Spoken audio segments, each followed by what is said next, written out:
नमस्कार दोस्तों, आप देख रहे हैं HW न्यूज़ और मेरा नाम है सोनू कनौजिया। दिल्ली के अल्पसंख्यक आयोग के चेयरमैन जफरुल इस्लाम खान की मुश्किलें बढ़ गई हैं। दिल्ली स्पेशल सेल ने जफरुल इस्लाम खान के खिलाफ देशद्रोह का मामला दर्ज किया है।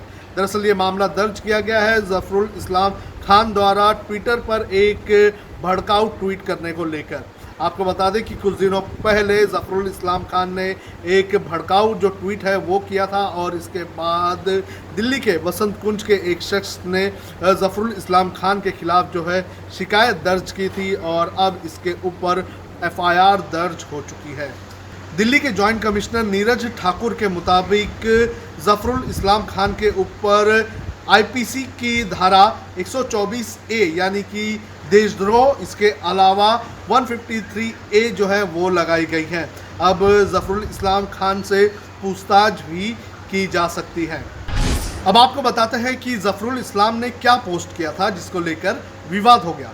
दरअसल जफरुल इस्लाम ने एक फेसबुक पोस्ट लिखा था और उसके अंदर कहा था कि भारत के मुसलमानों ने अब तक जो अत्याचार हो रहा है उनके ऊपर कट्टरपंथियों की तरफ से, चाहे वो लिंचिंग हो या फिर दंगा हो, उसकी शिकायत अरब देशों या फिर मुस्लिम दुनिया के सामने नहीं रखी है।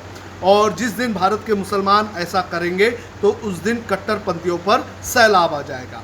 साथ ही साथ अपने इस पोस्ट में जफरुल इस्लाम खान ने भगोड़े जाकिर नाइक की भी तारीफ की थी। जब ये विवाद बढ़ा तो जफरुल इस्लाम खान बैकफुट पर आए और उन्होंने अपने एक और फेसबुक पोस्ट के ज़रिए सफाई देने की कोशिश की।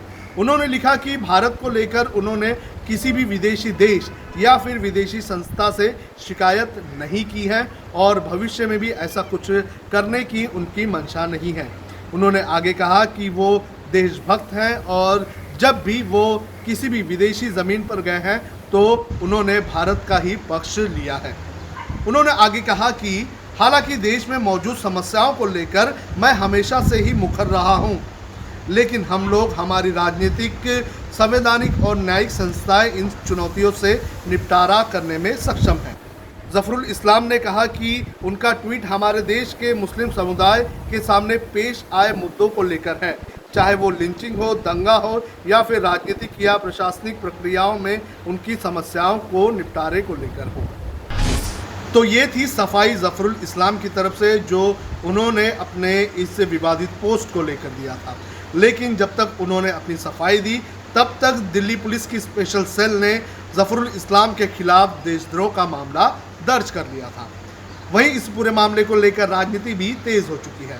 भारतीय जनता पार्टी के नेता शाहनवाज हुसैन ने जफरुल इस्लाम के इस बयान की निंदा की है। देखिए, आजकल कुछ लोगों ने ये ठेका ले रखा है कि उन्होंने भारत को बदनाम ही करना है। जिस तरह से आम आदमी पार्टी के नेता और दिल्ली अल्पसंख्यक आयोग के दिल्ली के चेयरमैन जफरुल इस्लाम खान ने जिस तरह की बातें बोली हैं, इसकी मैं घोर निंदा करता हूं।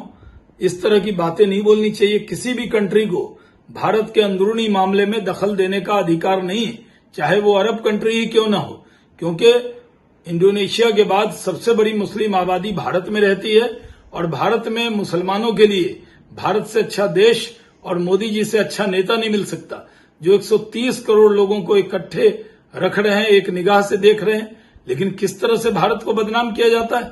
एक आध छोटी घटना को लेकर किसी मुल्क को दखल देने का कोई अधिकार नहीं है। और जिस तरह आम आदमी पार्टी के नेता ने इस तरह की जबान बोली है और जिस तरह का बात लिखी है, इसकी घोर निंदा होनी चाहिए और उनके खिलाफ कार्रवाई होनी चाहिए।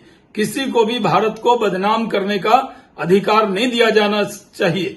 और जैसा करके दिल्ली माइनॉरिटी कमीशन के चेयरमैन जफरुल इस्लाम खान ने बहुत बड़ा अपराध किया है। तो आपने सुना शाहनवाज हुसैन को। वहीं भारतीय जनता पार्टी के विवादित नेता कपिल मिश्रा ने भी इस पूरे मामले को लेकर बयान दिया है। कपिल मिश्रा ने अरविंद केजरीवाल से ये अपील की है कि जफरुल इस्लाम खान को उनके पद से हटा दिया जाए। आप भी सुनिए कपिल मिश्रा का क्या कहना है। देखिए, दिल्ली अल्पसंख्यक आयोग के चेयरमैन जफरुल इस्लाम को अपने पद से हटना होगा।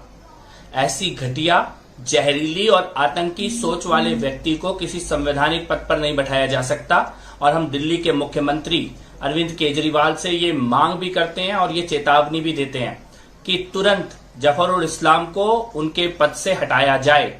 जो आदमी आतंकवादी जाकिर नाइक का समर्थन कर रहा हो, जो आदमी ये कह रहा हो कि देश के अंदर हमले करवाए जाएंगे, इस प्रकार की जहरीली और भड़काऊ भाषा का इस्तेमाल कर रहा हो, वो अल्पसंख्यक आयोग का चेयरमैन बनने के लायक नहीं है। आप खुद सोच सकते हैं कि वो दिल्ली के जो अल्पसंख्यक हैं, जैसे जैन समाज, सिख समाज, ईसाई समाज, पारसी समाज, बौद्ध समाज, इनके साथ किस प्रकार का व्यवहार करते होंगे, क्योंकि उनकी सोच जहर से भरी हुई है, उनकी सोच में आतंकवाद बैठा हुआ है। तो जफरुल इस्लाम को तुरंत पद से हटाया जाए, ये हमारी मांग है और ये हमारी चेतावनी है। बहरहाल राजनीति तो तेज हो चुकी है, लेकिन हम चाहेंगे कि चाहे कोई भी हो वो इस तरह का ट्वीट ना करें। हम सभी को पता है कि हम लोग ऐसे मामलों से, जो भी मामले सामने आ रहे हैं, उससे निपटने के लिए सक्षम है। किसी भी शख्स को इस तरह का ट्वीट नहीं करना चाहिए। ऐसे अगर आप कोई ट्वीट करते हैं तो लॉ एंड ऑर्डर की सिचुएशन खराब हो सकती है। जो कम्युनल हार्मनी हमारे देश में है, उसे ऐसे ट्वीट के जरिए भी बिगाड़ा जा सकता है। फिलहाल मामले पर जांच हो रही है, पूछताछ की जाएगी और पूछताछ के बाद क्या सामने आएगा वो भी देखना जरूरी है।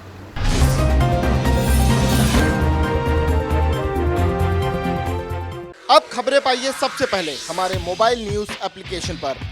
एंड्रॉइड या iOS प्लेटफॉर्म पर जाइए, HW न्यूज नेटवर्क को सर्च कीजिए, डाउनलोड कीजिए और अपनी सुविधानुसार भाषा का चयन कीजिए। खबरों की भीड़ में अपने काम की खबर पाते रहिए।